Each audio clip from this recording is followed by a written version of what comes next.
This conference will now be recorded. तो simple सा है कि what is cloud computing. Mostly her candidate को क्लाउड कंप्यूटिंग के डाउट्स रहते हैं। हर कोई भी बोलता है कि जो क्लाउड है हमारा वो कुछ नहीं है, सारी चीजें दूसरी लोकेशन पे होगी हैं, हम अपना डेटा रख सकते हैं, ठीक है ना, रैम रख सकते हैं। बट लोगों को कुछ यही है, लेकिन एक्चुअली में क्या है ना, किसी को भी पूरी तरह ये नहीं पता कि एक्चुअली में क्लाउड है क्या। सिंपल सा मैं बोलता हूँ, क्लाउड इज नथिंग। क्लाउड एक सर्विस प्रोवाइडर है। जिस तरीके से आप हर चीज की सर्विस यूज करते हैं, इसी तरीके से क्लाउड भी आपको क्या प्रोवाइड करता है, सर्विस। तो cloud is a service provider.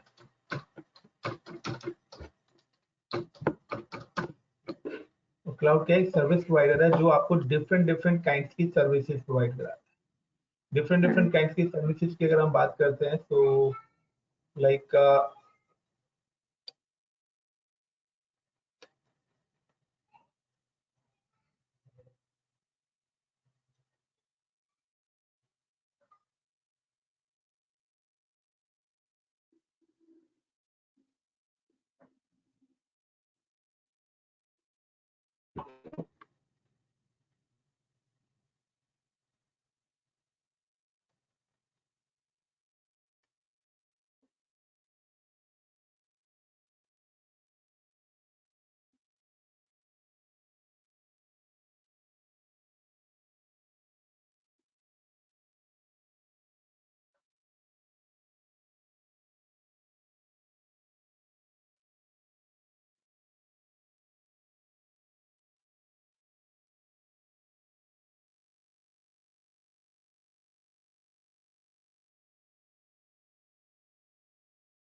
तो there are an number of services है। मैं नहीं कहता चलो अभी हम सर्विस पे जाते हैं। अगर हम बात करते हैं नॉर्मल, अगर आप कोई भी कंपनी अपना इंफ्रास्ट्रक्चर लगाती है, तो इंफ्रास्ट्रक्चर का मतलब है कि कंपनी को एक स्पेस की रिक्वायरमेंट है जहां पर वो अपना डेटा सेंटर बनाएंगे। कंपनी को अपनी आईटी टीम चाहिएगी, जो आईटी टीम सर्वर्स को मैनेज करेगी। देन कंपनी को क्या चाहिए, फायरवॉल चाहिए जो सिक्योरिटी के लिए यूज होंगे। फायरवॉल यानी कि सिक्योरिटी डिवाइसेस चाहिए। देन कंपनीज को क्या चाहिएगा, लाइक कूलिंग कैपेसिटी चाहिए, ठीक है। तो कभी भी आप, देन उसके अलावा मैं अगर बात करता हूँ स्टोरेज, जिसको आप लाइक गूगल ड्राइव बोलते हैं, डेटा स्टोर करने के लिए आपको चाहिए। डेवलपर्स के वो डेटाबेस चाहिए, फाइन। सर्वर्स की रिक्वायरमेंट हमें होती है, लोड बैलेंसर्स हमें चाहिए होते हैं,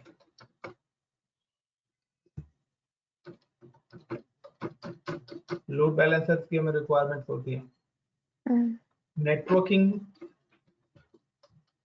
कम्युनिकेशन के लिए हमें रिक्वायरमेंट होती है कि हमें किस टाइप का नेटवर्क हमें बनाना है, किस टाइप के सर्वर्स बनाने हैं, किस टाइप की सिक्योरिटी इनबिल्ट करनी है, कौन सी टीम उसको मैनेज करेगी, किस लोकेशन पे हम उसको डिप्लॉय करेंगे, ठीक है। क्या कूलिंग कैपेसिटीज रखनी है कि कुछ प्लेस ऐसे भी होते हैं जो काफी ज्यादा कूल होते हैं, और कुछ ऐसे भी होते हैं जहां पर हमें कूलिंग कैपेसिटीज अपनी बढ़ानी पड़ती है। बहुत सारी चीजें होते हैं कि हमें पता है कि जो भी हमारा कम्युनिकेशन होता है वो हमारा आईपी के बेस पे होता है, बट हम इजीली किसी भी आईपी को लर्न यानी कि याद नहीं रख सकते हैं। हमें अपने फ्रेंड्स के नाम याद हैं, बट हम उनके मोबाइल नंबर से उनके घर के एड्रेस हम इजीली याद नहीं रख सकते। तो उसको भी प्रॉब्लम को सॉल्व करने के लिए हमारी और सर्विस है डीएनएस। डीएनएस हो गया आपका। देन आपका अगर मैं बात करता हूँ एसक्यूएल हो गया, स्टोरेज हो गया, डेटाबेस हो गया, या अगर मैं बात करता हूँ यहाँ पर नो एसक्यूएल डेटाबेसेस भी होता है जो कि आपका अनस्ट्रक्चर्ड डेटाबेस को अनस्ट्रक्चर्ड डेटा को स्टोर करने के लिए यूज होता है। डेटाबेस जो होता है वो हमारे स्ट्रक्चर बेस्ड डेटा को स्टोर करने के लिए होता है। स्टोरेज का मतलब होता है कि हमारा XYZ किसी भी टाइप का डेटा हो, आप उसको उस स्टोरेज में डाल सकते हो। अदर स्टोरेजेस भी होते हैं हमारे। अदर स्टोरेजेस का मतलब है कि जो कॉस्ट के हिसाब से होते हैं। तो मोर देन 200 सर्विसेज है। लाइक अगर मैं अदर स्टोरेज ना कर सकता हूँ तो यहाँ पे मैं कहता हूँ सॉफ्टवेयर, जो भी सॉफ्टवेयर आपको चाहिए। तो आप अगर कोई भी एक कंपनी खुद की ऑन प्रेमाइज कोई भी कंपनी आप डिप्लॉय करते हैं तो आप इन सारी चीजों की आपको रिक्वायरमेंट पड़ती है। Clear? Then cloud service provider क्या करता है? क्लाउड ये सारी की सारी सर्विसेज हमें प्रोवाइड करता है। तो cloud is a service provider and it's provide different services. तो ये सारी की सारी सर्विसेज हमें कौन प्रोवाइड करते हैं? Cloud service provider.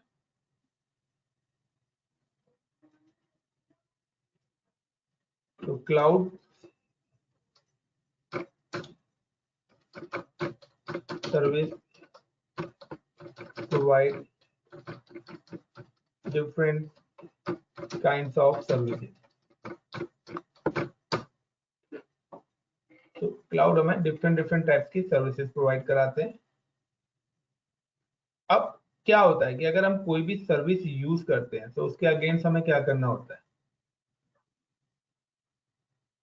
अगर आप अपने कोई भी सर्विस यूज कर रहे हैं, लाइक आपके घर में आप इलेक्ट्रिसिटी सर्विस यूज कर रहे हो, या आप मोबाइल फोन की सर्विस यूज कर रहे हो, या आप वाटर सप्लाई की सर्विस यूज कर रहे हो, या मैं अगर बात करता हूँ आपको एयरपोर्ट जाना है, आप ओला कैब की सर्विस यूज करते हैं, तो उसके अगेंस्ट आपको क्या करना पड़ता है? पे करना पड़ता है। डेफिनेटली उसके अगेंस्ट आपको पे करना पड़ेगा। अब पे भी कैसे करना है कि आप पे में चाहते हो कि आप जितना यूज करो उतना यूटिलाइजेशन करना चाहते हो। लाइक आपने अगर 1 घंटे कराया तो आप उस 1 घंटे की सर्विस को पे करोगे, या आपने एक फिक्स दे दिया कि बॉस, जैसे हम कहते हैं ना, आजकल हम अपना मोबाइल रिचार्ज कराते हैं कि हमने एक फिक्स दे दिया 300 रुपीज, तो हमारा मंथली हो गया, लाइक अनलिमिटेड कॉल्स है उसके अंदर। अब हम चाहे उसका जितना भी यूटिलाइज करें। एक होता है कि पर कॉल के हिसाब से हमारे चार्जेस लग रहे हैं कि जितनी कॉल करेंगे उतने ही चार्जेस होंगे। तो इस तरीके से क्लाउड हर टाइप्स की सर्विसेज हमें प्रोवाइड कराता है। अब एक इंफ्रास्ट्रक्चर को बनाने के लिए, लाइक मैं कहता हूं कि हमारी एक पर्टिकुलर लोकेशन है और उस पर्टिकुलर लोकेशन में मेरे एक इंफ्रास्ट्रक्चर, यानी कि ये सारी चीजों की रिक्वायरमेंट है, और इन सब चीजों को लगाने में मेरी जो एक छोटा सा डेटा सेंटर बनाने की भी कॉस्ट 10 करोड़ आ रही है, 10 CR। अब अगर मेरी कंपनी की ऐसी 20 ब्रांचेज हैं वर्ल्ड वाइड, तो हर जगह तो 10 CR की कॉस्ट आएगी नहीं। कहीं पर ये कॉस्ट 5 CR भी होगी, तो कहीं पर ये आपकी 25 CR भी होगी।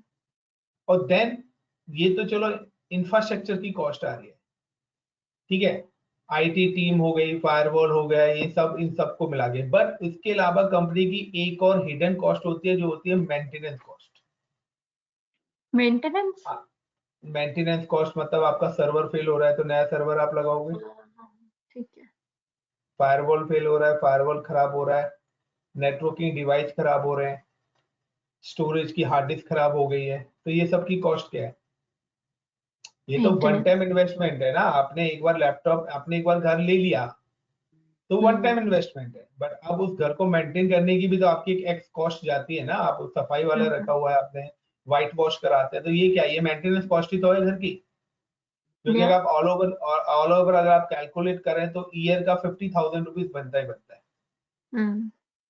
भाई हम आज 2 महीने नहीं करा रहा, बट तीसरे महीने पता लगा हमारे वाटर सप्लाई का टैप टूट गया है, पानी की टंकी टूट गई है, व्हाइट वॉश हमने कराया है, ठीक है ना।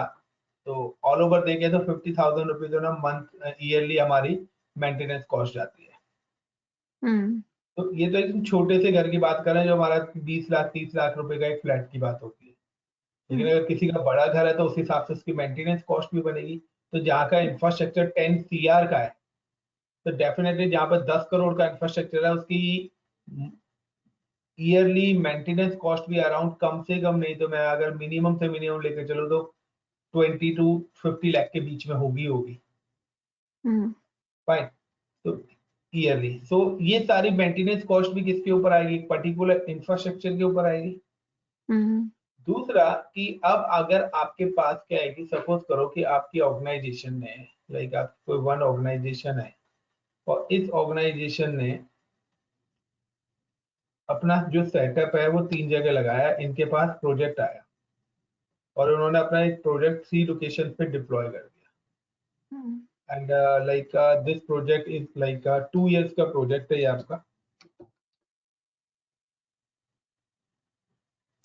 This project is like 1 year project है जिसमें आपने इंफ्रा कॉस्ट, एक लोकेशन की जो इंफ्रा कॉस्ट है मैं वो कहता हूँ 10 CR। एक सेकंड सर, एक सेकंड।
there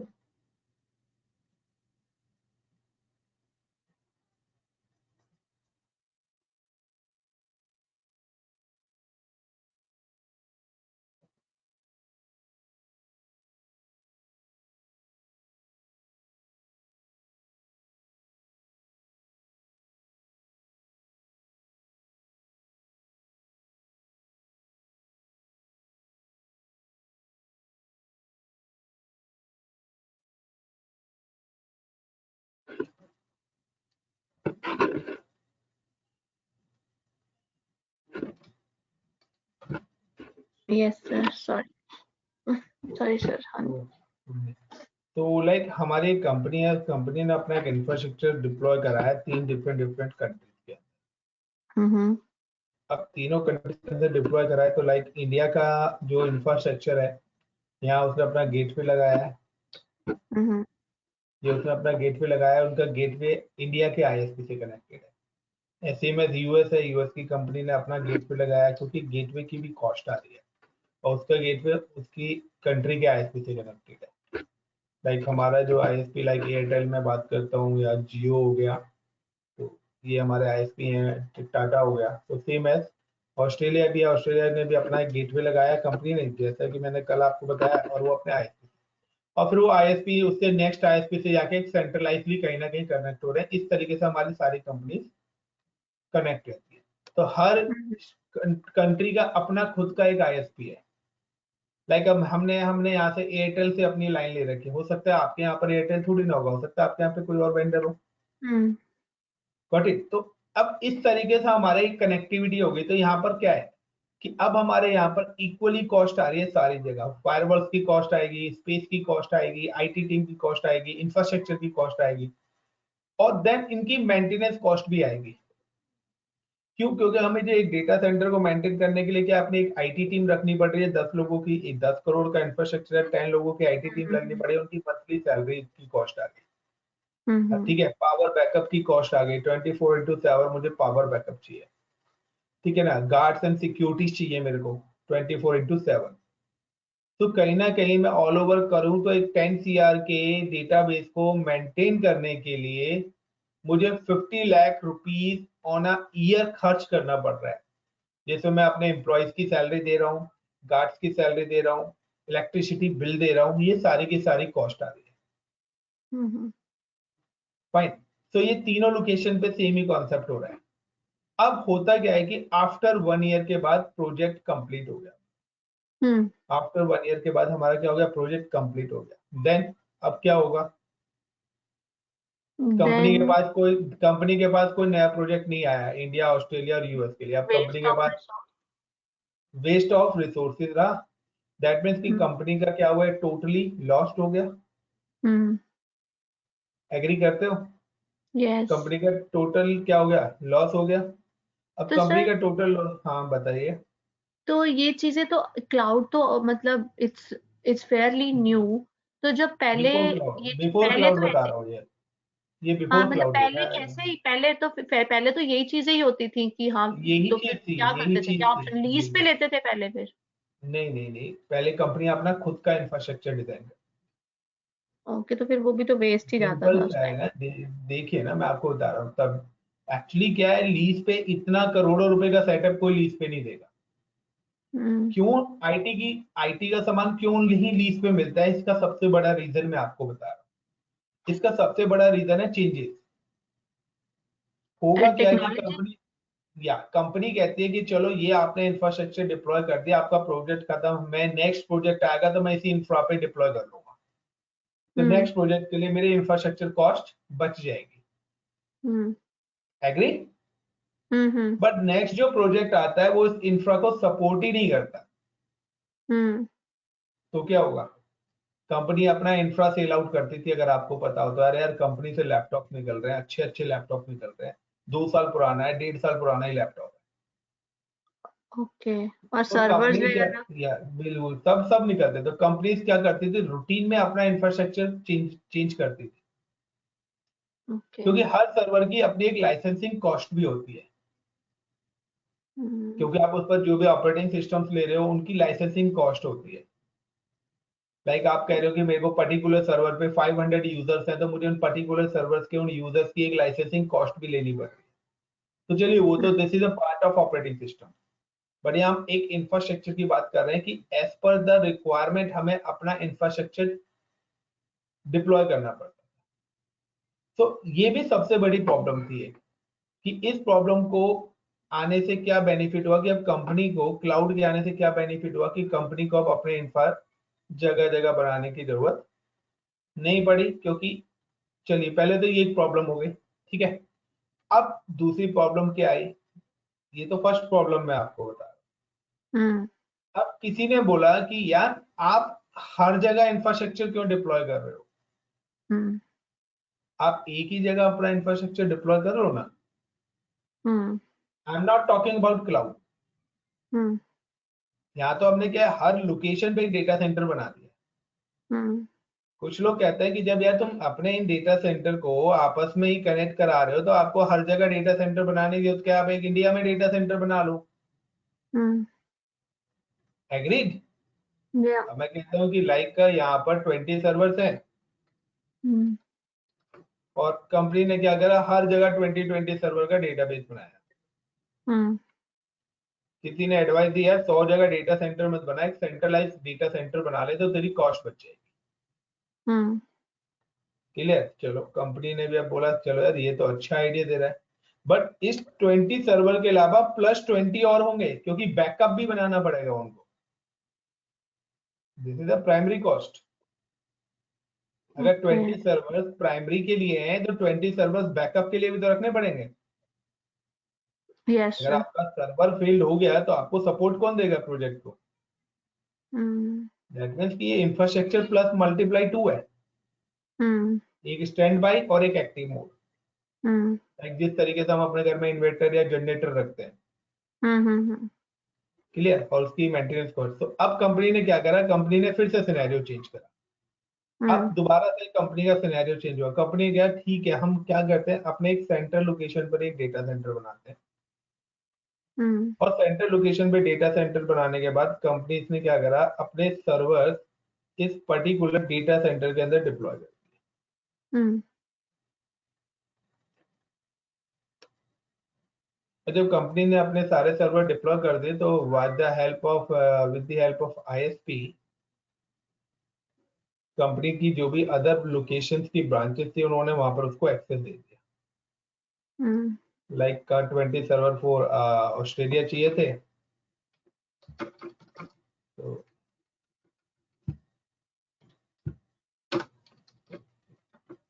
ऑस्ट्रेलिया के प्रोजेक्ट के लिए 20 सर्वर थे और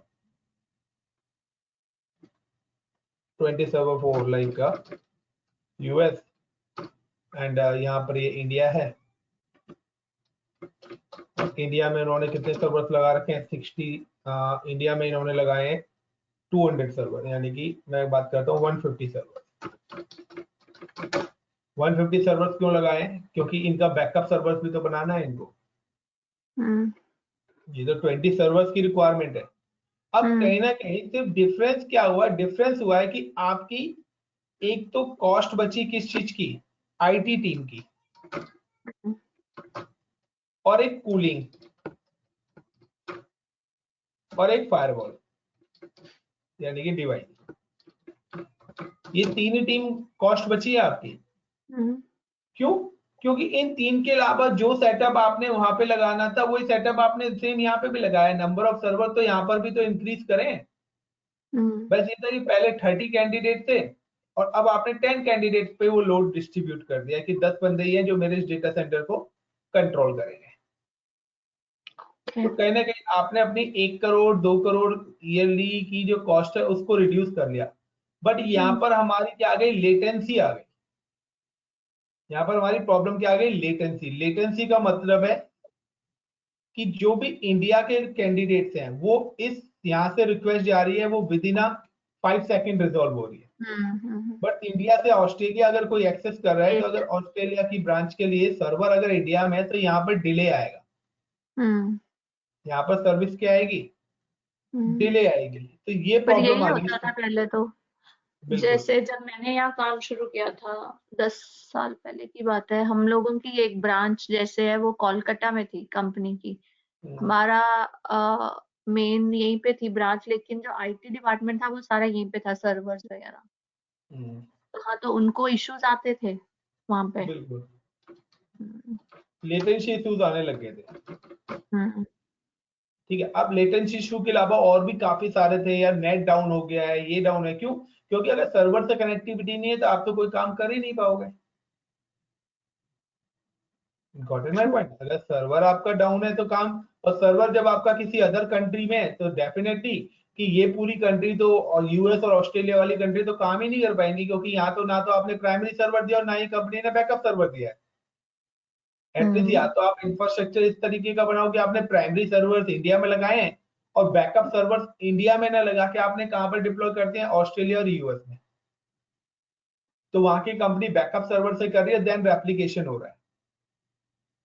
तो फिर इंफ्रास्ट्रक्चर दोबारा से चेंज हुआ। दोबारा से इंफ्रास्ट्रक्चर कहां पर पहुंचा? इसी पैटर्न पे पहुंचा कि हम लोग यहाँ पर बैकअप बनाते हैं, तो ये कंपनी बैकअप सर्वर से डायरेक्ट कनेक्टेड रहेंगी और जो भी काम आएगा, और प्राइमरी सर्वर हम यहाँ पर लगाते हैं, और अब हमारा डेटा एप्लीकेशन होना स्टार्ट हो जाएगा। तो कहीं ना कहीं आपका फिर से वो इंफ्रास्ट्रक्चर कॉस्ट घूम के आ गई कि कंपनी को इंफ्रा तो डिप्लॉय करना ही पड़ेगा। बैकअप सर्वर आपने क्या कहा कि ऑस्ट्रेलिया में है दोनों, और जो प्राइमरी सर्वर है वो इंडिया में?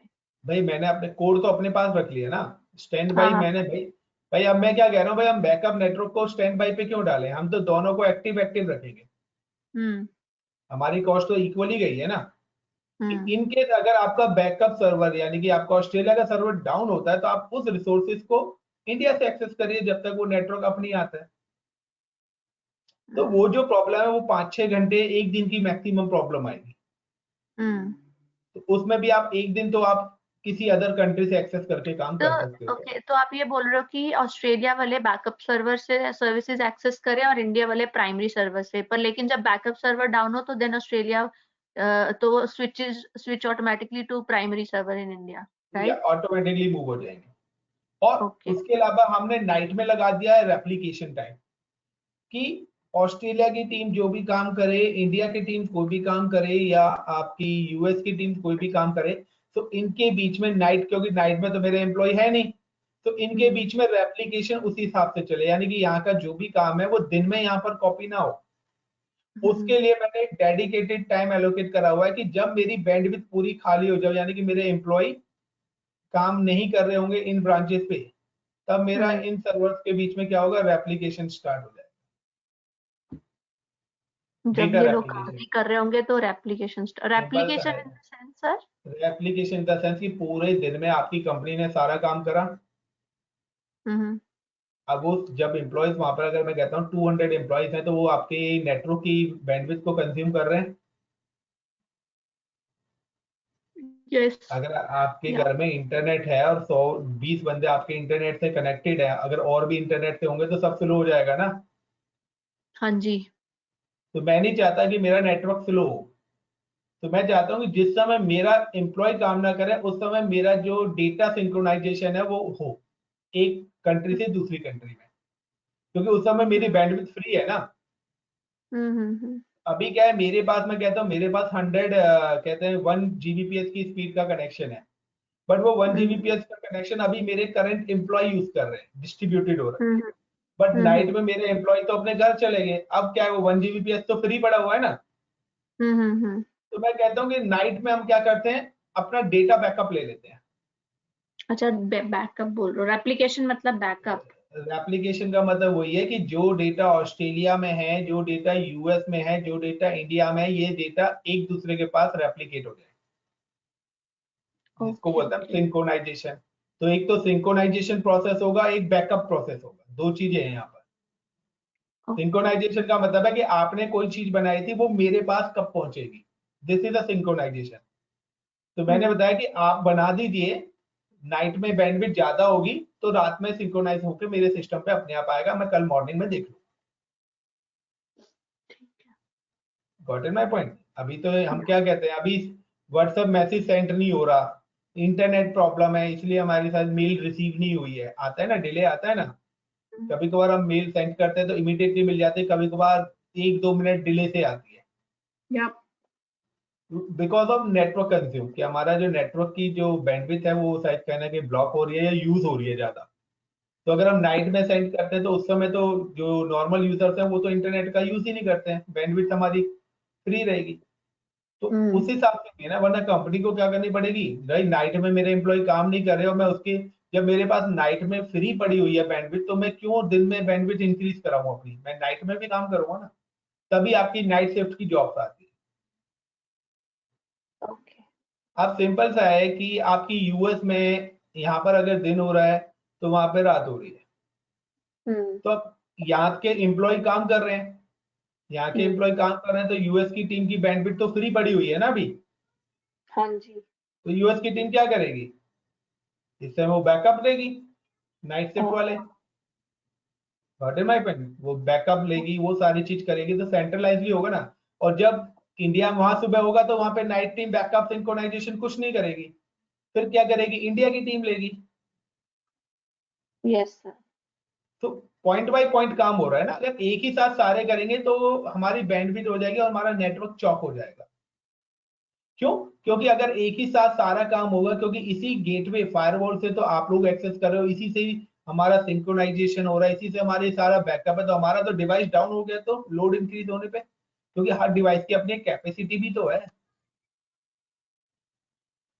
तो ये सारी की सारी चीजें मॉनिटरिंग करनी पड़ती है, और इस सारी की सारी चीज के अंदर हमारा जो चैलेंज आ रहा था, वो हमारा चैलेंज आ रहा था कॉस्ट, कि कहीं ना कहीं हमारी कॉस्ट हो रही है। अब चलिए, ये तो पहली प्रॉब्लम थी।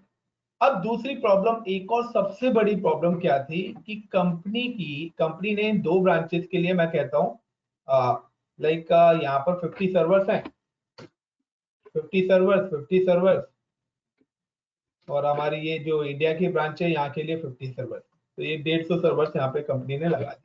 अब आपकी एक और ब्रांच आ जाती है,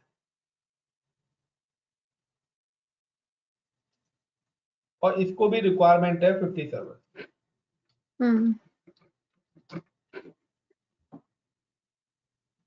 प्राइमरी और बैकअप सब चीज मिला के। बट यहाँ पर एक और चैलेंज क्या आ रहा है, the each server use only 20% and free 80%। एक सर्वर हमारा एटलीस्ट 90% यूज होना चाहिए, ओके। बट हमने जो 50 सर्वर ऑस्ट्रेलिया की टीम को एलोकेट करे हैं, तो वो ईच सर्वर 20% ही यूज कर पा रहे हैं, जबकि एटलीस्ट उन्हें क्या करना चाहिए था 90%। अब कंपनी कहती है कि मेरे पास डेटा सेंटर में कितना है, 150 सर्वर्स हैं। 150 सर्वर का मतलब है कि ईच सर्वर कितना देता है मेरे को 100%। Got it my point? Each server मुझे कितना दे रहा है, 100% देना चाहिए ना। तो यहां पर कितने परसेंट हो गया, 15,000% रिसोर्सेज है मेरे पास। बट मेरी रिसोर्सेज ईच सर्वर कितनी यूज कर रहा है, 20%। यानी कि मेरे पास कितनी रिसोर्सेज वेस्ट हो रही है, 300%। 300% सिर्फ यूज हो रही है, 700 नहीं, 14,700% रिसोर्सेज मेरी वेस्ट हो रही है। ये कंपनी के अंदर सबसे बड़ा चैलेंज बन रहा है। अब कंपनी कहती है कि इस प्रॉब्लम को क्या कोई ऐसी टेक्नोलॉजी है कि हम इस प्रॉब्लम को सॉर्ट आउट कर सकें। तो डेफिनेटली कि अब आपकी अगर एक और ब्रांच आती है, उसको भी 50 सर्वर चाहिए, कंपनी क्या करेगी, फिर से 50 सर्वर बाय करेगी, फिर से 50 सर्वर डेटा सेंटर के अंदर डिप्लॉय कराएगी। और 50 सर्वर्स का मतलब है कि अराउंड आपका 5,000%, लेकिन वो भी आपका 20% ही यूज कर रहे हैं। तो कहीं ना कहीं मेरी रिसोर्सेज तो वेस्ट हो रही है ना। एक सर्वर का 20% ही यूटिलाइज कर पा रहे हैं। यानी कि हमारे एक सर्वर के अंदर मैं अगर बात करता हूं कि this is a one server, और इस सर्वर के अंदर हमारा जो सीपीयू है, सीपीयू का जो यूटिलाइजेशन हो रहा है वो 20% यूटिलाइजेशन कर पा रहे हैं, 20%। और जो रैम हमने सर्वर के अंदर लगाई हुई है, लाइक हमने रैम लगा रखी है 16 GB, पर 16 GB का जो वो प्रोसेस चला रहे हैं वो 4 GB पर ही हो रहा है। तो मुझे इतने हायर सर्वर लगाने की जरूरत ही नहीं थी। और स्टोरेज की बात करता हूँ कि स्टोरेज के अंदर मैंने यहाँ पे जो लाइक का एग्जांपल स्टोरेज मैंने 1 TB लगा रखा है, 1 TB स्टोरेज लगा रखा है। बट यहाँ पर जो मेरा यूज हो रहा है वो कितना हो रहा है, ओनली 200 GB, 1000 GB में से 200 GB। बाकी रिसोर्सेज क्या है, ब्लॉक पड़ी हुई है। लाइक आपने अपना एक लैपटॉप खरीद लिया i7 और उसमें आपने 16 GB रैम ले ली, 1 TB हार्ड डिस्क, बट अब आप उस पर काम कर रहे हो, आप उसमें काम कर रहे हो, तो आपने जो 1 TB हार्ड डिस्क लिया उसमें से आपने अपना डेटा कितने में रखा हुआ है, सिर्फ 200 GB में।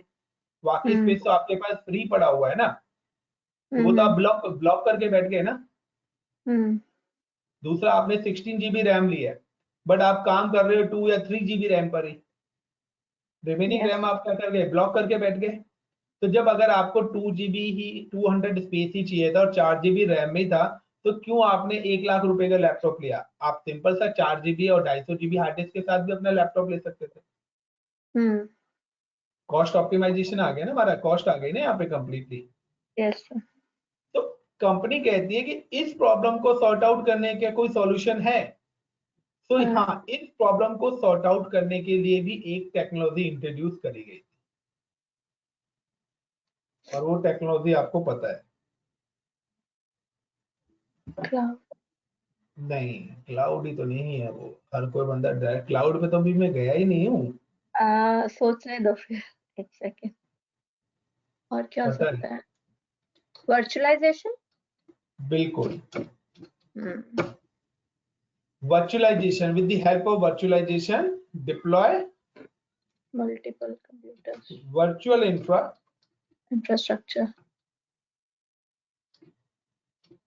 deploy virtual infra in physical hardware. यहाँ पे मुझे क्वेश्चन पूछना था। दो पूछिए। अच्छा, एक बार मैं ना फोन सिस्टम्स में जहाँ काम करती थी सर, वहाँ पहले फोन सिस्टम्स का काम था, मतलब क्लाउड PBX जो होते हैं ना, वॉइप। तो मैं क्लाइंट साइड पे गई थी टेक्नीशियन के साथ, तो उन लोगों की कंप्यूटर्स पे मैंने क्या देखा था कि सिट्रिक्स डेस्कटॉप था एक, तो हम्म, वो लोग क्या करते थे कि मैंने उनसे मुझे कुछ करना था उनके कंप्यूटर में, तो उन्होंने बोला कि आप इसमें कुछ भी नहीं है, मतलब जो फिजिकल मशीन है, कि we don't do anything, this is an icon on which we hmm, click and we log into our cloud. तो हम्म, तो आई थिंक मुझे वही क्वेश्चन था कि वो जो सिट्रिक्स था, क्या वो इट्स वर्चुअलाइजेशन है अभी आपका जो भी है? है। जो हमारे वर्चुअलाइजेशन टूल्स हैं वो है हाइपर-वी, जैन सर्वर जो कि सिट्रिक्स का है, हम्म, जिसके अंदर सिट्रिक्स का Xen app, Xen desktop, Xen applications आती हैं। This is a virtualization tool Citrix का। एक वीएमवेयर है, नाम सुना होगा वीएमवेयर का। यस वीएमवेयर का sir, ESXi is a virtualization tool है। ओके, माइक्रोसॉफ्ट का हाइपर भी वर्चुअलाइजेशन टूल है। सिट्रिक्स का जैन सर्वर वर्चुअलाइजेशन है। VMware का ESXi सर्वर वर्चुअलाइजेशन है, यानी कि आपका VT सर्वर्स बनते हैं। तो VT सर्वर्स अगर हम बनाते हैं, वर्चुअलाइजेशन सर्वर या वर्चुअलाइजेशन टेक्नोलॉजी सर्वर, तो वहां पर हम ESXi इंस्टॉल करते हैं, जैन सर्वर इंस्टॉल करते हैं। These all is the virtualization tool. Fine. And आपका तो लाइनेक्स करते हैं, तो लाइनेक्स का आपका KVM है। ओके, तो ये जो सिट्रिक्स जो होता है, अगर मान लो मैं क्लिक की, तो ये जो बैकएंड पे इनकी जो होता है वो कहाँ पे कनेक्ट है? इनका कोई खुद का अभी बता रहा डेटा हूँ, मैं आपको बता रहा हूँ। तो ये मेरा क्या है, ये मेरा फिजिकल डेटा सेंटर है। हम्म, मैंने क्या करा था पहले सिनेरियो में, क्या हो रहा था कि पहले मैंने डायरेक्टली क्या करा था कि अगर इन कैंडिडेट को 4 लाइनेक्स की मशीन चाहिए, तो मैंने 4 सर्वर पे लाइनेक्स इंस्टॉल करा और इनको एलोकेट कर दिया। हम्म, तो मेरे 4 सर्वर क्या हो गए, इनको डेडिकेटेडली इश्यू हो गए। क्लियर। अब मैंने क्या हम्म, करा कि ये मेरा एक फिजिकल सर्वर है, तो मैंने क्या करा, इन सर्वर्स पे पहले वर्चुअलाइजेशन टूल इंस्टॉल करा, हम्म, और देन वर्चुअलाइजेशन इंस्टॉल करने के बाद मैंने फिजिकल मशीन ना देके मैंने यहाँ पर वर्चुअल मशीन बना दी। सर्वर पे फिजिकल सर्वर पर वर्चुअल सर्वर्स बना दिए। सर्वर्स बना दिए, जैसे मान लो कि ओके, सो एक फिजिकल सर्वर लिया, उसके अंदर हम जैसे एक सीक्वल का डेटाबेस का बना दिया, और जैसे आप डेटाबेस के अंदर छोटे छोटे डेटाबेस बना देते हो। ओके, आपने क्या करा, एक सीक्वल सर्वर इंस्टॉल करा डेटाबेस। तो अब हर बार आप एक नया डेटाबेस थोड़ी ना इंस्टॉल करते हो, आप क्या करते हो, उसी के अंदर मल्टीपल डेटाबेस बना देते हो अलग अलग। हम्म, इसी तरीके से मैं हर कैंडिडेट को नया सर्वर ना देके मैंने एक फिजिकल सर्वर लिया, और उस फिजिकल सर्वर पर ही मैंने वर्चुअल वर्चुअल सर्वर्स बना दिए। सर्वर्स बना दिए। और जैसे यानी सर्वर 2003 2012 जो है, उस हाँ, उनको भी बोल दो ना, है ना, उस हाँ, तरीके के। तो यहाँ पर मैंने लाइक लाइनेक्स डाल दिया, एक में मैंने सर्वर 2003 डाल दिया, 8 डाल दिया, 16 डाल दिया। हाँ, तो आपने क्या करा, वर्चुअलाइजेशन इंफ्रास्ट्रक्चर के हेड से अब आपके पास कितने फिजिकल सर्वर थे हमारे पास पहले, 150। 150, हाँ, और 150 सर्वर्स पे मैंने क्या करा, ईच सर्वर 4 वर्चुअल सर्वर्स बना दिए। तो अब कितने सर्वर्स हो गए हमारे, 600 सर्वर।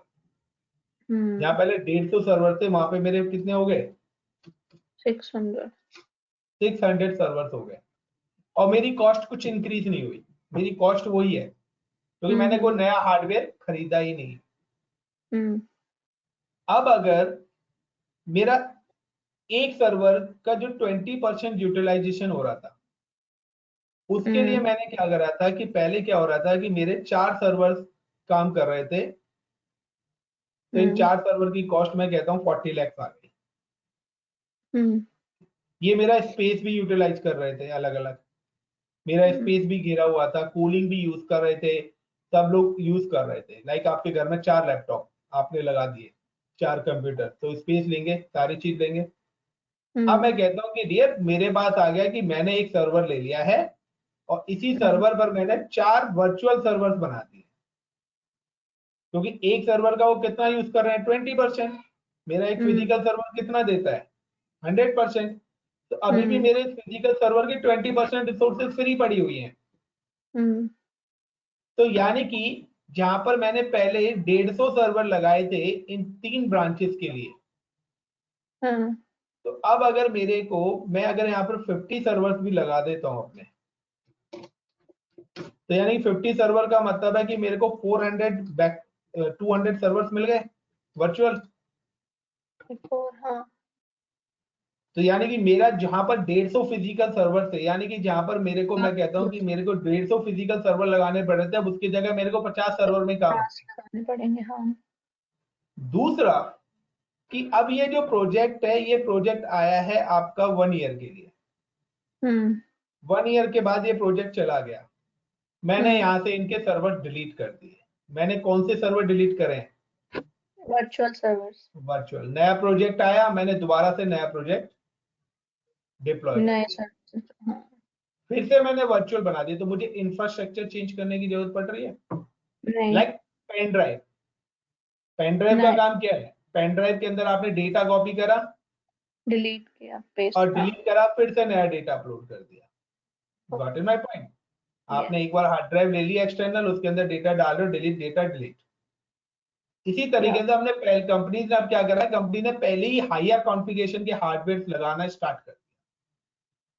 अब कंपनी ने जब हायर कॉन्फ़िगरेशन के हार्डवेयर लगाना स्टार्ट कर दिया, देन उस पर क्या कर दिया, अपना वर्चुअलाइजेशन इंफ्रास्ट्रक्चर डिप्लॉय करना। ठीक है? तो यहाँ पर ये टेक्नोलॉजी है, तो ये वाले टूल्स हमारे वर्चुअलाइजेशन टूल्स यूज होते हैं। ये जो वर्चुअलाइजेशन टूल्स का मार्केट के अंदर बूम था, ये बूम था हमारा 2010 से लेकर 2016 तक सबसे ज्यादा बूम था वर्चुअलाइजेशन। यानी कि हर कंपनी के अंदर हमारी हाइपर-वी पर, सिट्रिक्स पर, VMware पर, KVM पर, एसकॉम, SCCM, SCVMM, इन सारे टूल्स पर जॉब ही जॉब थी मार्केट। ओके सर, तो इस हाँ, तो ठीक है, वो मुझे इसी से रिलेटेड क्वेश्चन था जो हम डिस्कस कर रहे थे। तो जब भी वो बंदे सिट्रिक्स पे क्लिक करते थे, क्योंकि क्लाइंट साइड पे भी है, तो क्लाइंट साइड का जो सिट्रिक्स था, जब वो क्लिक करते थे तो इसका मतलब वो ये जो वर्चुअल सर्वर है यहाँ पे कनेक्ट होते थे जाके, राइट? बिल्कुल यहीं पर ही कनेक्ट होते थे। बैकएंड में वो सर्वर थे। लाइक आपको मैंने कंसोल दे दिया है, दैट्स इट। अब आप उस कंसोल पे क्लिक करोगे, आपका गूगल खुल जाएगा। तो गूगल आपके घर में थोड़ी ना है, हाँ, तो एक मैंने गूगल चीज कहाँ पढ़ी बना थी, हुआ है? एक चीज मैंने पढ़ी थी, hyper vision 1 and 2 I guess, मेरे ख्याल से। हाइपर विजन 1 जो है, हाइपर विजन 1 जो ये चीज है, ये हाइपर विजन 1 है, राइट?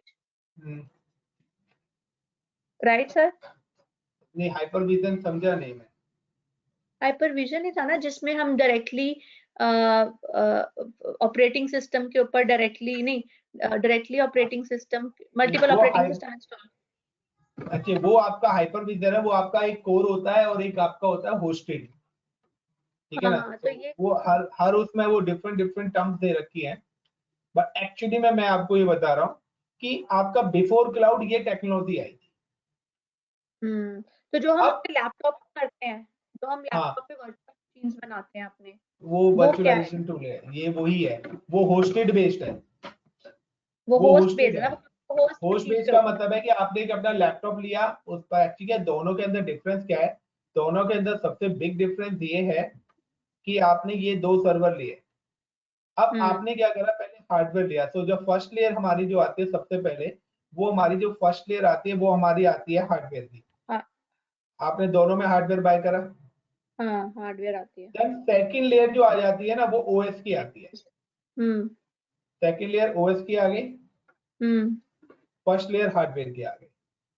हम्म देन ओएस के बाद आप क्या करते हो, थर्ड लेयर जो आपकी आती है, एप्लीकेशन। वो आपकी एप्लीकेशन नहीं आती, वो आपकी आती है वर्चुअलाइजेशन। आप ओके, वर्चुअलाइजेशन टूल डालोगे ऑपरेटिंग सिस्टम के ऊपर। तो वो हमारा होस्ट बेस्ड हो गया है जो आप फर्स्ट बोल रहे या ये आपने डाला वर्चुअलाइजेशन टूल, कोई भी वीटी का टूल डाल दिया आपने, हो। हाँ। फाइन। और देन आपने क्या करा, फिर आपने बनाई अपनी वर्चुअल मशीन। हम्म एक तो ये है, यहाँ पर आपको कंसोल हैंड टू हैंड मिल जाता है। हम्म ये आपका होस्टेड। हम्म इंडस्ट्री के अंदर ये नहीं होता, क्लाउड के अंदर ये वाला वर्चुअलाइजेशन टूल्स हम यूज नहीं नहीं करते। होता। ओके। एक होता है हमारा बेयर मेटल। बेयर मेटल हो गया जो। बेयर मेटल पे क्या है कि आपका हार्डवेयर आया, हम्म एंड देन वर्चुअल हार्डवेयर के ऊपर डायरेक्ट आपने वीटी इंस्टॉल करा, वर्चुअल मशीन, ठीक है। और जब आप वीटी करोगे तो यहाँ पर आपका या तो आप अगर आप सिट्रिक्स बेस बना रहे हो तो आप जेन सर्वर यूज करोगे, अगर आप माइक्रोसॉफ्ट बना रहे हो तो हाइपर भी यूज करोगे, अच्छा। और अगर आप लाइक का VMware बना रहे हो तो ESXi इंस्टॉल करोगे। अच्छा अच्छा अच्छा, हाइपर और किस लिए? माइक्रोसॉफ्ट, और ESXi किसका है? VMware का है। VMware का। और इनके ऊपर हम लोग फिर ये जो आपने सर्वर्स बनाए थे फर्स्ट देन डायग्राम में, उसके बाद क्या होगा, एक और अदर मशीन होगी जहां पर आप इस मशीन को एक्सेस करके कनेक्टिविटी कराओगे, क्योंकि ये तो बेयर मेटल है, मतलब इसमें कंसोल नहीं है आपका, ओके। कमांड प्रॉम्प्ट है ये मशीन आपकी किसी अदर मशीन से कनेक्ट होगी, और आप यहाँ पर जो मशीन बनाओगे वो मशीन आपकी यहाँ पर बनेगी। तो जो आपने वर्चुअल मशीन्स बनाई है जो फर्स्ट डायग्राम में जो 444 वो यहाँ पे बनेगी? वो यहाँ पर बनेगी, आपके सर्वर पे बनेगी, लेकिन आपको कंसोल किसी अदर मशीन पे मिल रहा है, तो आपका कंसोल आपकी मशीन पे मिल रहा है। मैं कहता हूँ आप यहाँ से बनाइए मशीन। जब आप यहाँ से बैठ के मशीन बनाएंगे तो बैकएंड में आपके उस पर्टिकुलर सर्वर पे जाके डिप्लॉय होंगी, क्योंकि हमने कनेक्टिविटी करी है उस सर्वर की और आपको जो मशीन दी हुई है। सर मेरे को समझ में नहीं आया लास्ट पार्ट। लास्ट पार्ट समझने का मतलब ये है कि मैं आपसे कहता हूं कि आप काउंटर पे पैसे डिपॉजिट करते हो बैंक के अंदर, वो पैसे डिपॉजिट कहाँ होता है, आपके अकाउंट में जाके डिपॉजिट होता है ना। काउंटर पे तो अकाउंट नहीं है ना, नहीं। काउंटर पे तो काउंटर वाला है, वो तो सबके पैसे रिसीव कर रहा है।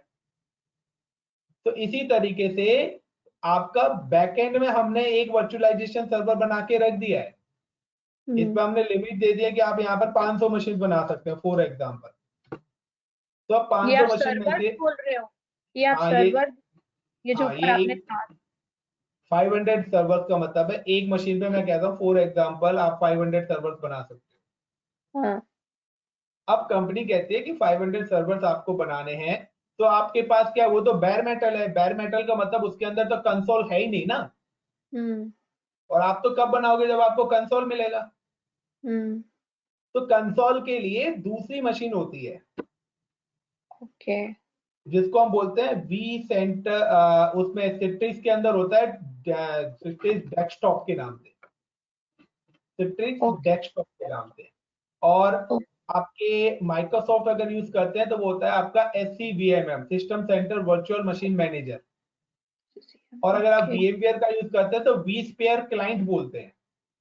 ओके, तो ये हम ये जो आप कंसोल तो बोल रहे हो, ये इसका क्लाइंट मशीन के साथ कुछ लेना देना नहीं है, राइट? हाँ, नहीं। अब जब ये यहाँ जाएगा तो यहाँ हम एक सॉफ्टवेयर इंस्टॉल करेंगे, वो हम अगर सिट्रिक्स का हमने सर्वर बनाया है बैकएंड में, तो हम सिट्रिक्स का कंसोल एक्सेस करने के लिए यहाँ पे सिट्रिक्स का सॉफ्टवेयर डालेंगे। अगर हमें हाइपर भी है तो हम हाइपर भी से रिलेटेड सॉफ्टवेयर डालेंगे यहाँ पर। और जब और वो आपको सॉफ्टवेयर एक कंसोल 500 की 500 मशीन्स के साथ बात करेगा। बिल्कुल, वो आप एक ही कंसोल पे बैठ के सारी मशीन्स को मैनेज कर सकते हैं। अच्छा, ठीक है। और यही कंसोल जो है वो क्लाइंट के साथ कनेक्टेड है फिर यहाँ से क्लाइंट मशीन। बिल्कुल, और फिर वो नेटवर्क है ना, तो नेटवर्क क्लाइंट मशीन को सर्वर पे जाने की जो थोड़ी ना है, क्लाइंट मशीन को दैट्स हम IP या नाम देते हैं। अगर आपको क्लाइंट मशीन से कनेक्ट होता है या तो आप डोमेन नेम दोगे और IP दोगे, दैट्स इट। क्लाइंट मशीन को ये मतलब थोड़ी ना कि मेरा सर्वर कहाँ पर किस लोकेशन पे है। तो जिस टाइम पे क्लाइंट मशीन को कनेक्ट होना है सिर्फ। ठीक है, तो जब वो क्लिक करते थे, जब वो सिट्रिक्स का जब क्लिक करते थे तो वो यहाँ कंसोल पे जाता था उनका, या बिल्कुल, वो सर्वर पे आप कंसोल पर हो ना, आप कंसोल पे जैसे जिस भी मशीन पे क्लिक करोगे वो मशीन आपकी ओपन हो जाएगी। ठीक है, ये एक्चुअली पूरा वर्चुअलाइजेशन का बैकग्राउंड है, ठीक है। ओके। बट क्लाउड अगर आपको समझना है, क्लाउड का बैकग्राउंड जानना है कि क्लाउड क्यों लाया गया, तो ये is most important part. Okay, then अब क्या है, इससे आगे का और भी कुछ है। चलिए, अब कंपनी ने अपनी कॉस्ट भी, तो अब कंपनी कहती है कि अब जब हमारी ये सारी प्रॉब्लम ही सॉल्व हो गई, अब पॉइंट अब आता है कि जब हमारी कॉस्ट से रिलेटेड, हर चीज से रिलेटेड वाली प्रॉब्लम सॉल्व हो ही गई, ये प्रॉब्लम भी सॉल्व हो गई और ये वाली प्रॉब्लम भी सॉल्व हो गई, वर्चुअलाइजेशन टूल से हमारे कॉस्ट बच गई, ये सब बच गई। तो फिर हमें क्लाउड की जरूरत क्यों पड़ी?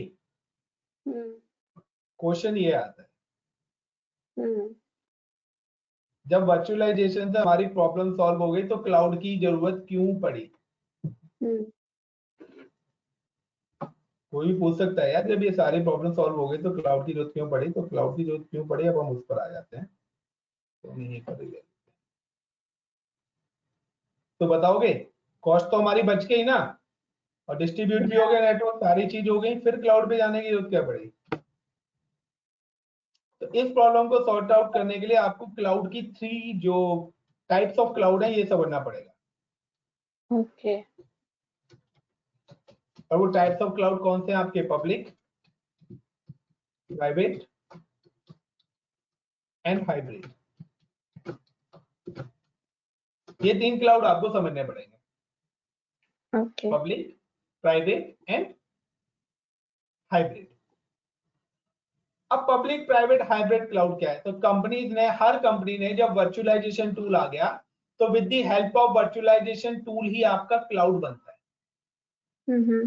तो क्लाउड का जो बैकग्राउंड है वो वर्चुअलाइजेशन है। आपका जो क्लाउड बनाया गया है वो वर्चुअलाइजेशन टूल पे, जो Amazon क्लाउड है वो आपका सिट्रिक्स जैन सर्वर यानी कि सिट्रिक्स का वर्चुअलाइजेशन टूल यूज करता है, और जो माइक्रोसॉफ्ट अजूर क्लाउड है वो हाइपर भी यूज करता है। Got it my point? मैं क्या बता रहा हूँ? Yes sir. जो Amazon AWS क्लाउड है वो सिट्रिक्स टूल यूज कर रहा है, और माइक्रोसॉफ्ट अपना खुद का वर्चुअलाइजेशन टूल करता है, जो उसका खुद का वर्चुअलाइजेशन टूल क्या है? Hypervisor, Hyper-V.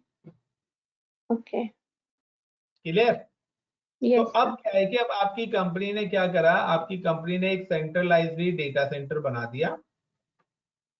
ये कंपनी ने अपना डेटा सेंटर बना दिया, डेटा सेंटर इन इंडिया। और यहाँ पर ये डेटा सेंटर इंडिया में बना दिया है, और यहाँ पे आईटी टीम बैठी हुई है इंडिया की, और अगर कोई भी प्रॉब्लम आएगी तो ये आईटी टीम इस डेटा सेंटर के अंदर जाके इस प्रॉब्लम को सॉर्ट आउट कर लेगी। यहाँ पे अगर कोई भी सर्वर के अंदर इश्यूज आते हैं तो ये आईटी टीम जाके इस प्रॉब्लम को सॉल्व करेगी। क्लियर? या। अब कंपनी की अदर ब्रांचेस हैं। चलो, कंपनी ने अपनी अदर ब्रांचेस बना दी।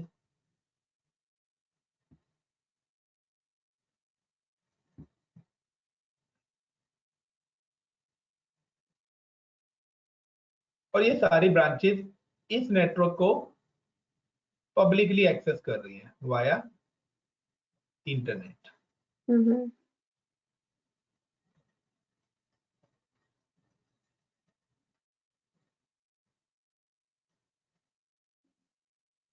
तो पहली प्रॉब्लम, आपकी लेटेंसी पे कोई फर्क नहीं पड़ा, डिले पर, डिले का इशू फिर भी रहा। Like UK branch, US branch, Australia branch, और डेटा सेंटर आपने कहाँ बनाया कंपनी ने? तो डिले की प्रॉब्लम तो अभी भी रही, क्योंकि कॉस्ट ही तो कम हो गई, रिड्यूस हो गई ना, तो डिले का इशू तो अभी भी रहा। दूसरा कि ये सब लोग इस डेटा सेंटर को कैसे एक्सेस कर रहे हैं? पब्लिकली, क्योंकि यहाँ तो डेटा सेंटर है ही नहीं। जब यहाँ पर डेटा सेंटर ने पब्लिक एक्सेस कर रहे हैं इसको, यानी कि इनके पास नो फिजिकल एक्सेस, इनके पास कौन सा एक्सेस है? वर्चुअल एक्सेस है। रिमोट डेस्कटॉप के थ्रू एक्सेस कर रहे हैं लोग। Got it? But IT team जो इंडिया की है, यहां पर क्या है इनके पास? इनके पास फिजिकल एक्सेस है।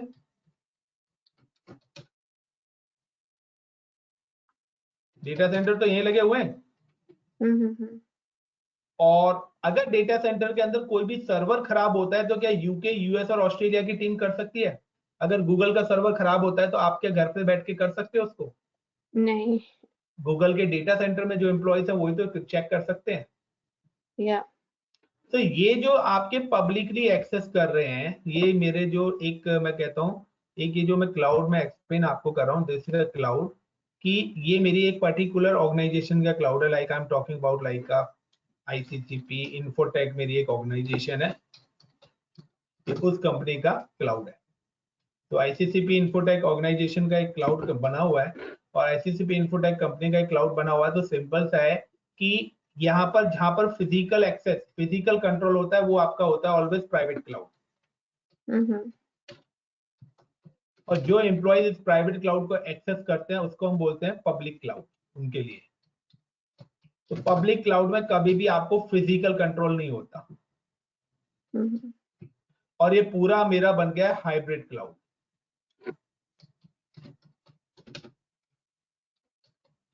Hybrid cloud of ICCP infotech, ये मेरी इस पर्टिकुलर कंपनी का हाइब्रिड क्लाउड है।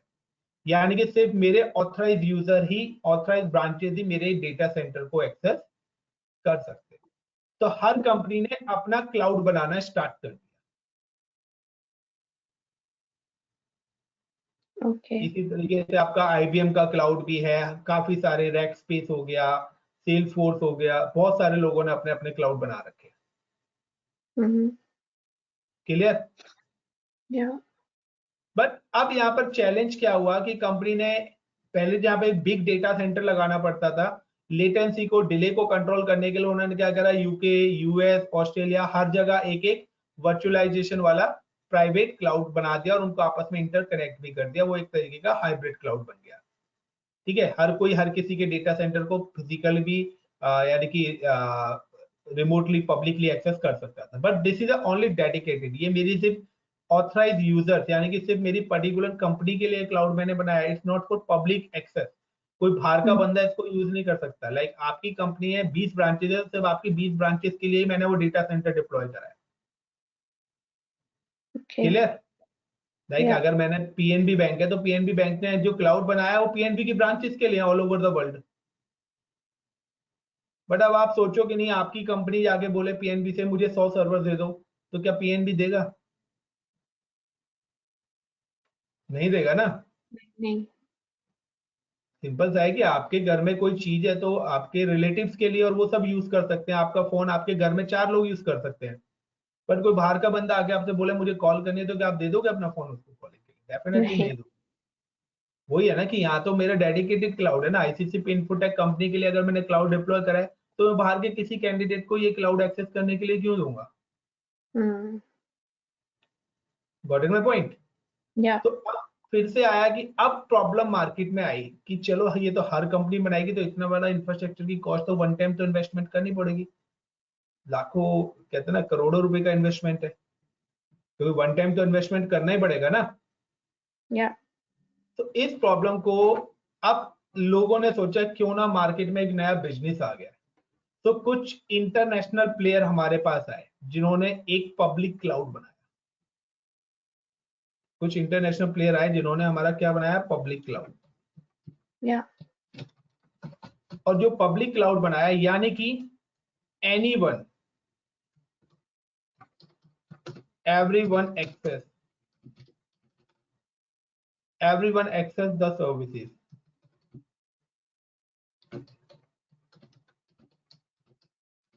तो इसको मैं बोलता हूं ओपन सोर्स क्लाउड।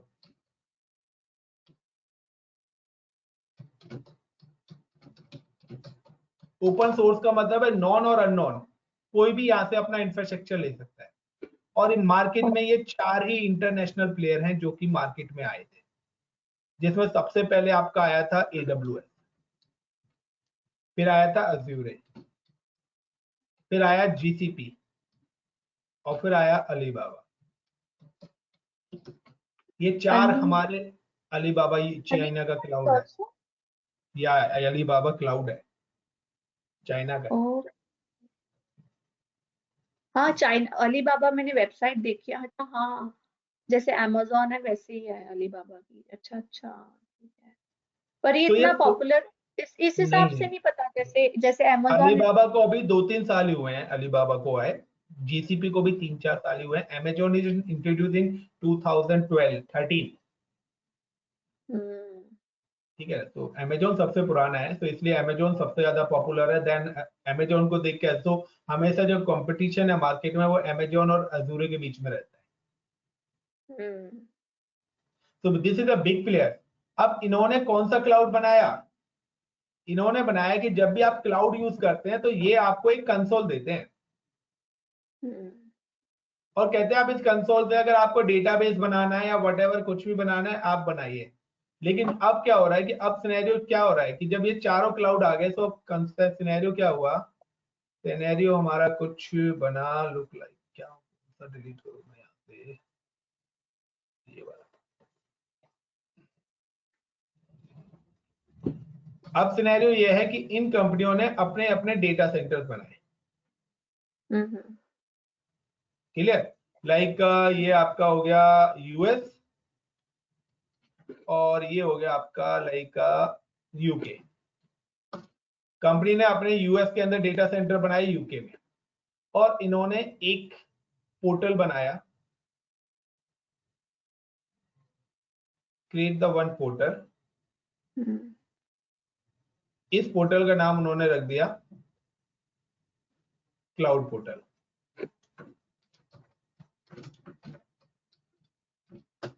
क्लियर? और इस पोर्टल को आप इंटरनेट के थ्रू एक्सेस करते हो। इस पोर्टल के साथ क्या हो रहा है? इस पोर्टल के साथ जितने भी डेटा सेंटर है बैकबोन में वो सारे डेटा सेंटर्स कनेक्टेड कर दिए वर्ल्ड वाइड। जितनी भी कंट्रीज के अंदर उन्होंने डेटा सेंटर्स यहां पर बनाए। अब आपका यूजर, हम लोग यूजर्स क्या करते हैं? हम लोग इस पोर्टल को एक्सेस करते हैं वाया इंटरनेट। वाया इंटरनेट हम इस पोर्टल को एक्सेस करते हैं और हम लिखते हैं www.amazon.com या azure.aws.azure.com और वो हमारे कंसोल पे खुल जाता है और हम यहाँ पर क्या करते हैं? यूजर नेम और पासवर्ड ऐड करते हैं और ये पोर्टल हमारे पास यहाँ पर खुल के आ जाता है। अब हम वहां पर एक ऑप्शन आता है क्रिएट वर्चुअल मशीन और जब आप क्रिएट वर्चुअल मशीन पे क्रिएट करते हैं तो वो आपसे नीचे पूछता है रीजन। वहां पे लिस्ट ऑफ रीजन आती है कि आप किस कंट्री के अंदर बनाना चाहते हो। ओके। और जब आप वो बनाएंगे, अगर आपने यहाँ पर सिलेक्ट करा ईस्ट यूएस, आपने अगर यहाँ पे सिलेक्ट करा ईस्ट यूएस तो वो मशीन आपकी कहां पर जाके बनेगी? यूएस, ईस्ट यूएस पे जाके। ओके। फॉर अच्छा, हम एग्जांपल रीजन भी सिलेक्ट कर लेते हैं, सब कुछ सिलेक्ट कर सकते फॉर एग्जांपल मैं आपको दिखा देता हूँ। ये मैं यहाँ पर गया, मैंने ये मेरा अमेजोन का है, ये माइक्रोसॉफ्ट का है। तो मैं दोनों कंसोल आपको बताता हूँ। Just click on Microsoft. First of all मैं आपको माइक्रोसॉफ्ट कंसोल बता देता हूँ। So the Microsoft के the one डेटा सेंटर्स हैं और यहाँ पे देखिए क्रिएट वर्चुअल मशीन पे मैंने क्लिक करा और यहाँ पर सबसे पहले मेरे पास देखिए यहाँ पर ऑप्शन आएगा कि आप कहाँ पर बनाना चाहते हो अपनी मशीन। तो just click add.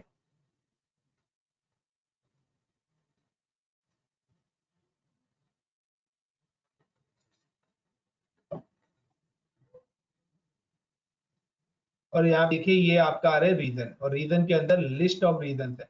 East US, west US, south center, west US, Australia, south east, north Europe, UK, south west Europe, central US, north central US, west US, South Africa, central India, east Asia, Japan, Korea, Canada. आप जहां भी बनाएंगे वो उस data centre पे आके बनेंगे। अगर हम जैसे ये आपने लॉगिन किया, मान लो कि तो ये हर कंपनी का अलग से एक लॉगिन क्रिएट होता है जो भी आईटी में होगा हेड। हाँ, जब आप बनाओगे तो आप अपनी आपकी मेल आईडी से अलग बनेगा, मेरी मेल आईडी से अलग बनेगा। ओके। तो पोर्टल है ना, लाइक फेसबुक अकाउंट आपका क्या बनता है? फेसबुक अकाउंट क्या है? सबका अलग अलग। हाँ बिल्कुल। साइट्स हैं तो ये वैसे जैसे मान लो एक दिल्ली में है, एक गुड़गांव में है, तो क्या उस हिसाब से भी हम दिल्ली के अंदर इतनी मशीन, उस हिसाब से भी हम इसको कर सकते हैं? नहीं, आपको एक ही अकाउंट से आप सारी जगह का इंफ्रास्ट्रक्चर डिप्लॉय कर सकते हैं। फिर आप अपने अकॉर्डिंग यूजर अकाउंट बना के दोगे ना, आप अपने अकॉर्डिंग यूजर बनाओगे, फिर वो यूजर आप दिल्ली वाली टीम को दे दोगे तो वो उस पर्टिकुलर यूजर के लोगे ना। साइट कर सकते हैं, जैसे मान हाँ लो बिल्कुल बिल्कुल। कि वो हम ग्रुप कर सकते हैं उनको एक साइड में, और दूसरे कंप्यूटर 10 कंप्यूटर्स को एक साइड में ग्रुप कर लिया, मतलब ऐसे ग्रुपिंग हाँ, कर तो सकते वो हैं। उस टाइप का आपको नेटवर्क डिजाइन करना पड़ेगा ना, यहाँ पे आपको उस टाइप का अपना नेटवर्क डिजाइन करना पड़ेगा, पेयरिंग करनी है आपको, नेटवर्क बनाना है। लाइक आपका एक दिल्ली में, एक मुंबई में, अलग अलग जगह पर है, तो आप उन सबको बाइंड करना चाहते हो, सब यहीं से ही होगा, सारी चीज यहीं से कंट्रोल होगी, सारे रिसोर्सेज हैं आपका, रिसोर्सेज, ऐप सर्विसेज हो गया, डेटाबेस बनाना है, dynamo virtual machine, load balancer, storage, virtual machine, active directory, सारी चीजें कंट्रोल होगी एक ही लोकेशन पे बैठ के। आप चाहे पूरे वर्ल्ड वाइड कहीं भी डेटा सेंटर अपने डिप्लॉय करिए, ठीक है। तो तो ये आ इस पे गई। काम और करेंगे अगर सर, हाँ, इस पे काम करेंगे हम थोड़ा बहुत कि नहीं? आपका फंडामेंटल है ना, इसलिए इस पे नहीं करेंगे, बट मैं कुछ काम कराऊंगा आपको, डोंट वरी, टेंशन नहीं। फंडामेंटल में थ्योरी कल आपने लिया है।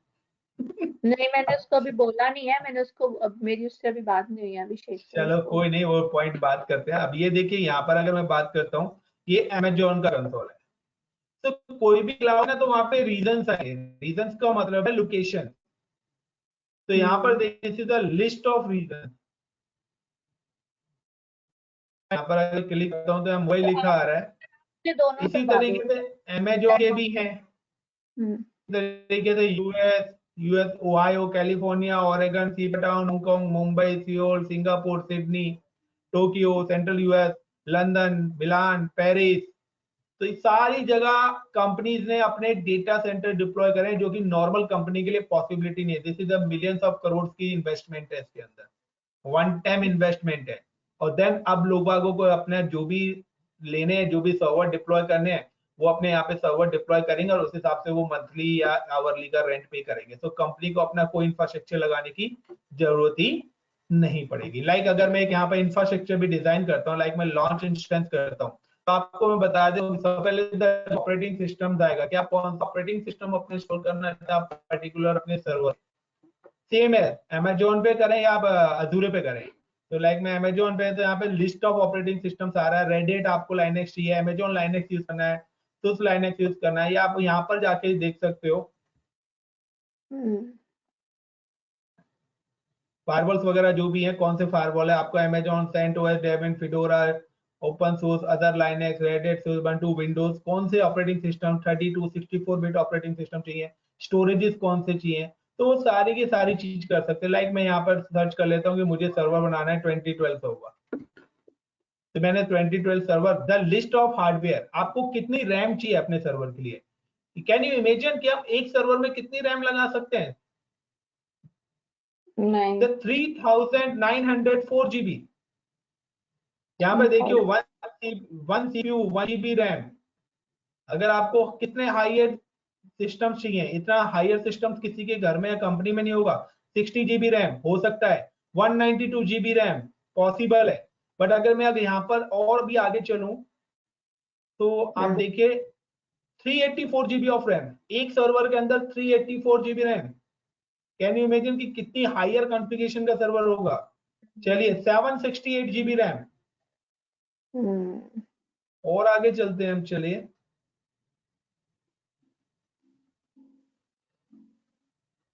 488 GB, 244 GB, 768 GB, और यहाँ पर हम आगे आते हैं 1952 GB, 3904 GB of RAM, 128 processor आपके पे। तो कहते हैं ना i5 i6, एक CPU, 2 CPU, 3 CPU, ये AMD प्रोसेसर नहीं है, this is a Xeon processor, servers वाली ब्लेड्स प्रोसेसर है। कितना भी लोड आ जाए सर्वर से लोड नहीं होगा, बट उस हिसाब से इनका चार्जेस भी होंगे। तो ये पूरा का पूरा कम्युनिकेट करने के लिए, सारी चीज के लिए आपको इसका नेटवर्किंग का पार्ट, बीपीसी पार्ट, जहां पर हम वीनेट बोलते हैं अजूरे में, यहाँ पर हम इसको बीपीसी बोलते हैं, वहां पर वर्चुअल मशीन बोलते हैं, यहाँ पर इसको इंस्टेंसिव बोला जाता है। तो द टर्म्स इज सेम, वही सारी चीजें हैं दोनों में। बट अगर आप कोई भी एक क्लाउड प्रॉपर तरीके से करेंगे, तो ऑटोमेटिकली 40% आपको अदर क्लाउड आ जाएंगे। आप कोई भी एक क्लाउड प्रॉपर कर लीजिए, may be अजूरे, may be AWS, आपको सारे क्लाउड 40% क्लियर हो जाएंगे। ओके। तो होप सो आपको ये क्लाउड पता लग गया होगा। Yes. This is a short introduction of cloud. Short तो नहीं है, लॉन्ग ही हो गया, बट हाइब्रिड बता दोगे, हाइब्रिड क्लाउड का एक्सप्लेन कर दोगे एक बार? Hybrid, the hybrid cloud is just like a combination of public and private. Okay. Simple सा है कि यहाँ पर ये प्राइवेट क्लाउड है क्योंकि जहाँ पर फिजिकल कंट्रोल है, जहाँ पर फिजिकल कंट्रोल है, this is your private cloud. जहाँ पर फिजिकल कंट्रोल नहीं है वो आपका पब्लिक क्लाउड होता है। और ये क्लाउड किस कंपनी का है? आईसीसीपी इन्फोटेक का। यानी कि अगर मैं इन दोनों को कनेक्ट कर दूं तो this is your hybrid cloud, public and private. Okay. But Amazon, AWS, GCP, Alibaba, this is open source, यहाँ से कोई भी ले सकता है, इसलिए इसको पब्लिक क्लाउड कैरी करा गया है। क्योंकि आप जब वर्चुअल सर्वर पर, जब वर्चुअल मशीन बना रहे हैं तो बैकएंड में आपके पास Amazon के सर्वर का कंट्रोल नहीं है, वो कंट्रोल Amazon की टीम के पास है। तो आपके लिए पब्लिक एक्सेस ही है, इसलिए इनको पब्लिक क्लाउड बोला गया। ठीक है। क्लियर है?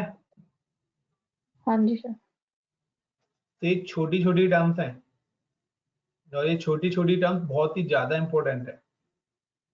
ओके।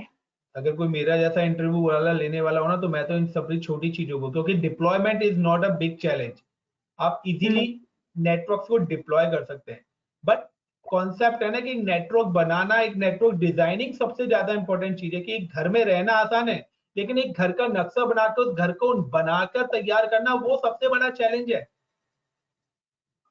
घर को मेंटेन करना चैलेंज नहीं है, घर की दीवारों को व्हाइट वॉश कराना ये सब नहीं है, बट एक इंफ्रास्ट्रक्चर को डिप्लॉय करना में एक सबसे बड़ा चैलेंज है कि वहां पर एक छोटी से छोटी चीजों पर नजर रखनी पड़ती है।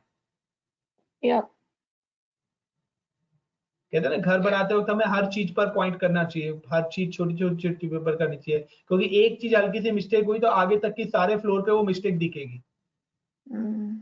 तो नेटवर्क डिजाइनिंग में अगर आपकी छोटी सी मिस्टेक हुई है तो आगे तक के पूरे आपके इंफ्रास्ट्रक्चर को डिस्टर्ब कर देगा। इसलिए अगर आप कभी भी क्लाउड पे जाते हैं तो ऑलवेज सबसे पहले आपको सॉल्यूशन आर्किटेक्ट, इंफ्रास्ट्रक्चर पूरा सीखना चाहिए। अगर आपको क्लाउड करना है तो आप पूरा सॉल्यूशन इंफ्रास्ट्रक्चर सीखेंगे, तभी आपको एक्चुअली में क्लाउड क्लियर होगा। Okay. So thank you very much, आज के लिए इतना काफी है। कल मिलते हैं फिर ब्रेक के बाद। मुझे कुछ पूछना है, आप ये रिकॉर्ड कुछ पूछना है मुझे।